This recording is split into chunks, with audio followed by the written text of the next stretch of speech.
আপনার সমস্যাটা কি আজকে আপনাকে বলতেই হবে। আজকে সমস্যা না বলে আপনি কোথাও যাবেন না। একটু পানি দিতে পারো? আগে সমস্যাটা কি সেটা বলেন। আরে ভাই, একটা লোক গলায় ভাত থেকে মরে যাচ্ছে আর তুমি সমস্যা জানতে চাচ্ছ, আগে তো পানি দিবা, পানি। শুনেন, আপনার এসব ঢং আমি জানি। হ্যাঁ, এই ঢং বাদ দিয়ে আসল কথা বলেন। ওরে ভাই, কিরম করে বোঝাবো? গলায় ভাত ঠেকেছে ভাই। আরে মরে যাবো তো, মরে গেলি পরে তোমাদের এই বাউন্ডারির ভিতরে মরবো, পরে থানা পুলিশ সামলাতে হবে কিন্তু। আপনি মরেন, তারপর জেল হাজত খেটে আমি মুক্ত হই। তা তোমার বাড়িতে দা বটি কিছু নেই? কেন? না মানে গলায় ভাত থেকে মরলে সেটা খুব কমেডি হবে না, তার সাথে দাওয়াই না কোপ দিয়ে মারি। আপনি ফাইজলামি করেন, আমি আপনাকে মারবো কেন? ফাজলামো করবো কিসের জন্য? তুমি বললা যে জেল হাজত কাটতে কোনো আপত্তি নেই, তাহলে মারতেও তো কোনো আপত্তি থাকার কথা না। বাড়ি বলো। আপনি কিন্তু কথা ঘুরাচ্ছেন। আপনার সমস্যাটা কি সেটা বলেন। আপনার জন্য আমি শহর ছাড়লাম, গেলাম রংপুর, আপনি সেখানে চলে গেলেন। গেলাম দিনাজপুর, সেখানেও চলে গেলেন। বগুড়া, চিটাগং, একটা জায়গা কোনো বাকি রাখলেন নেই। আবার এখানে আসলাম, আবার আপনি এসে ডিস্টার্ব করা শুরু করলেন। মানে আপনার সমস্যাটা কি সেটা একটু বলেন না আমাকে।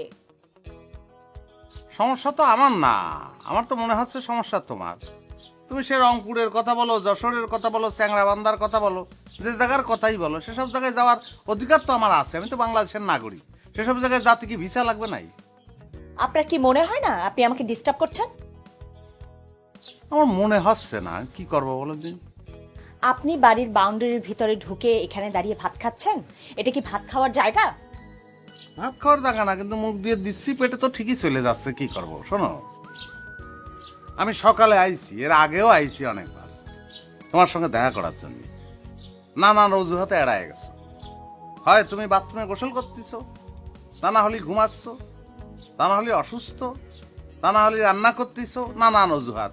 দেখা তোমার পাইনি। আজকে আমি রেডি হয়ে আইছি, এই দুপুরে খাবার নিয়ে আইছি, লোক আছে বলে দিছি, যদি এখন না বেরোতে রাত্রিরে খাবারও নিয়ে আসতো।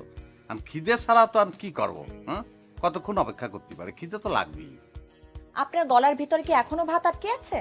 মানে এই অবস্থায় কি এতক্ষণ কথা বলা যায়? বললাম কি করব। ও আচ্ছা, এটা কিভাবে সম্ভব? হয়েছে যে একজন প্রেমিকের পক্ষে সব সম্ভব। আমি তো প্রেমিক। এক গ্লাস পানি দেওয়া এখন আর সম্ভব হচ্ছে না।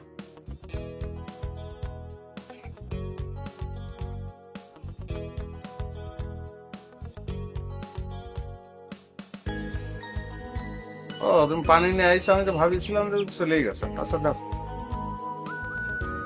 আপনি পানি খেয়ে বলবেন আপনি আর আমাকে কত জ্বালাবেন। আচ্ছা বলবো না, যাও তাহলে গিয়েই বলবো।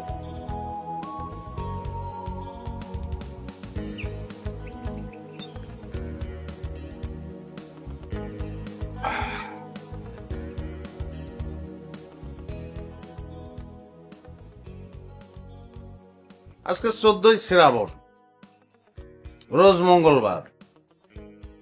জীবনে প্রথম তুমি নিজ হাতে আমার এক গ্লাস পানি খাওয়াইলে। এই দিনটা আমার হৃদয়ের মধ্যে, আমার মনের মধ্যেই স্বর্ণাক্ষরে লেখা থাকবে। এই দিনটা আমি কোনোদিন ভুলবো না।